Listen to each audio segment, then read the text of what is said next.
Local 4 News begins right now with a breaking news alert. And that breaking news coming from Redford Township this afternoon, where we've learned 2 people are in custody in connection to the death of a 5-year-old girl. Yesterday, a little girl was found dead inside of a room at the Inn America Motel. That's right around Telegraph Road. And we're told an autopsy has been performed, but Redford Township police are not releasing any other information at this time. Also breaking now at noon, emergency crews rushed 4 children to the hospital after this bad crash on Detroit's east side. This was the scene around 10 this morning. It was on 14th and West Boston. We're told a driver who was on their phone hit another car, causing it to roll over onto its hood. Thankfully, though, we're hearing that everyone involved in the crash is going to be okay. As of right now, we're waiting to hear back from police to see if there will be any charges in this incident.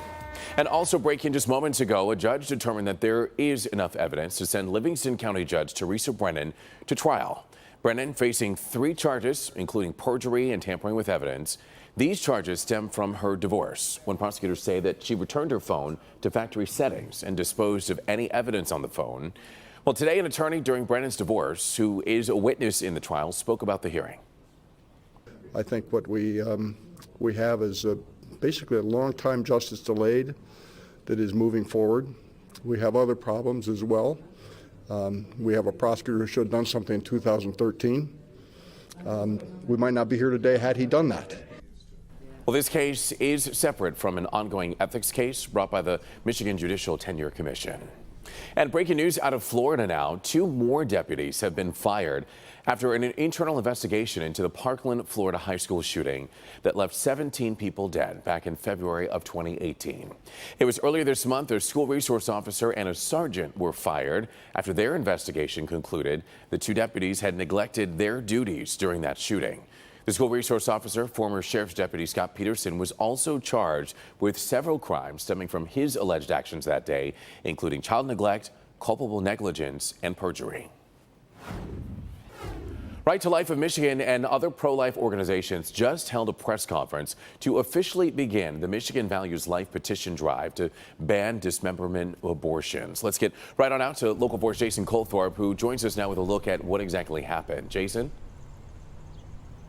You know, the petition drive starts right now, Everett. It's basically they need 347,000 signatures, and it starts today, so that's 180 days from now that they have to get those. Now, the Right to Life of Michigan wants to get 400,000, so they have extras in case there are some that are invalidated. That's standard procedure. And if you're wondering, what is dismemberment abortions and how is that different? Because we have, of course, Roe v. Wade and we have Michigan's ban on abortion.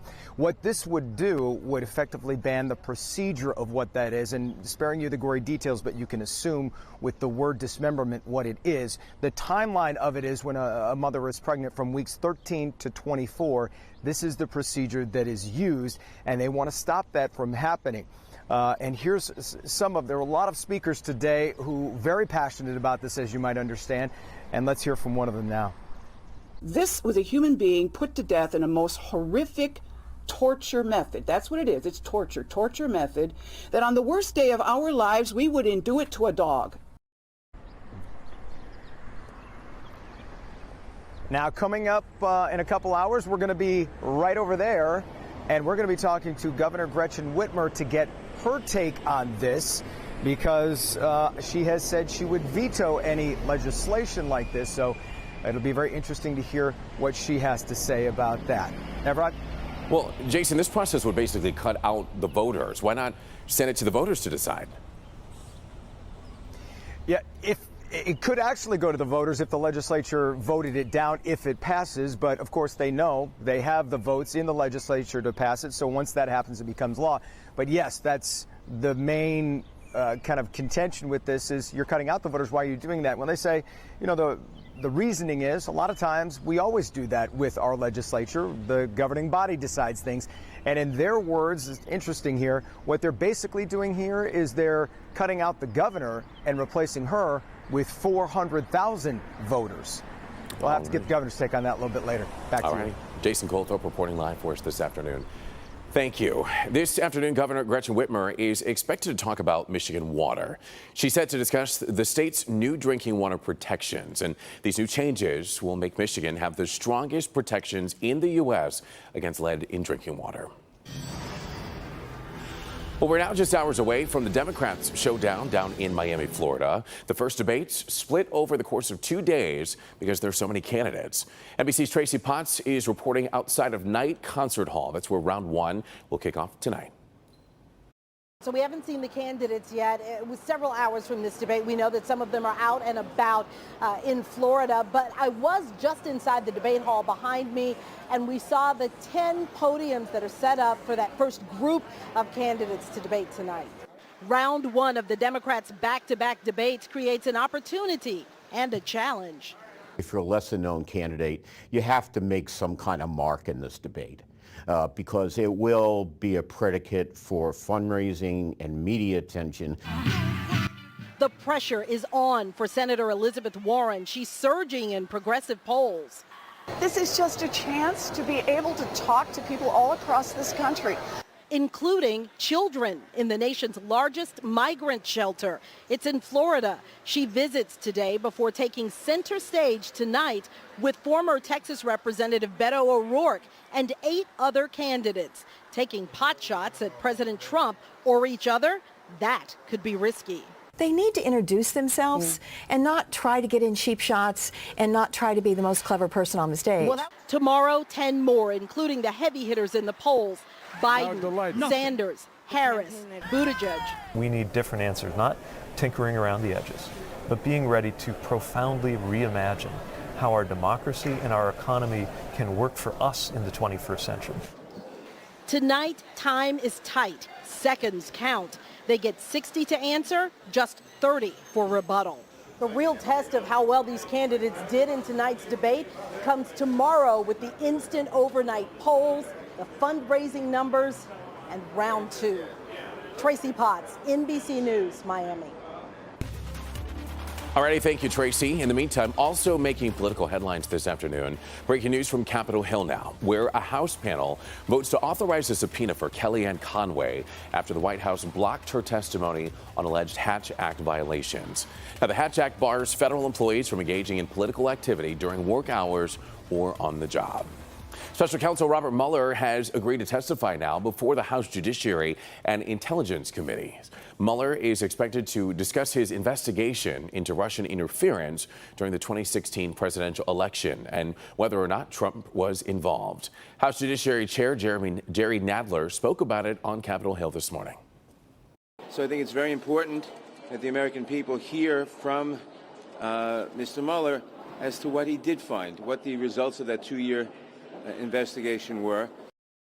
Mueller has agreed to testify on July 17th in an open session pursuant to a subpoena from House leaders. All right, let's turn our attention to the forecast right now as we take a live look from our Windsor cam. It certainly looks every bit of 83 degrees out there, Brandon. It looks like a hot one. It looks nice. Yesterday, that view, we had white caps on the river, and this camera was shaking all over the place. It's a little bit better this noon hour on your Wednesday. Happy hump day. Low 80s in all 4 zones.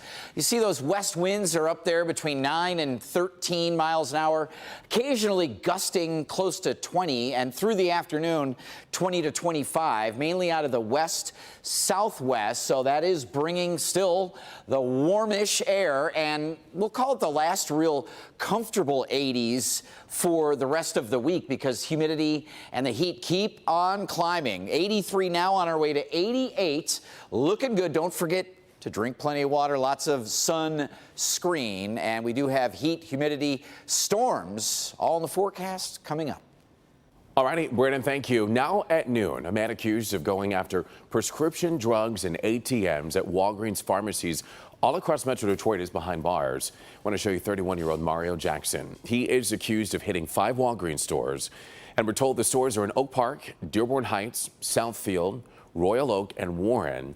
And police are saying the crimes happened between November and March. Well, this afternoon, Jackson is facing several felony charges. 3 German Shepherds are safe, and from the looks of it, they seem to be happy this afternoon as troopers rescued the dogs from the lodge and forest overnight after somebody called in a tip to state police. The dogs were knocked out after what probably was a scary night on the lodge. State police urged drivers to give them a call if they see animals on the freeway, but thankful that those dogs are doing okay. All right, still to come, a border and bill passed through the House on Tuesday night, but the trouble at the border continues. We'll tell you how some senators want to combat the humanitarian crisis there.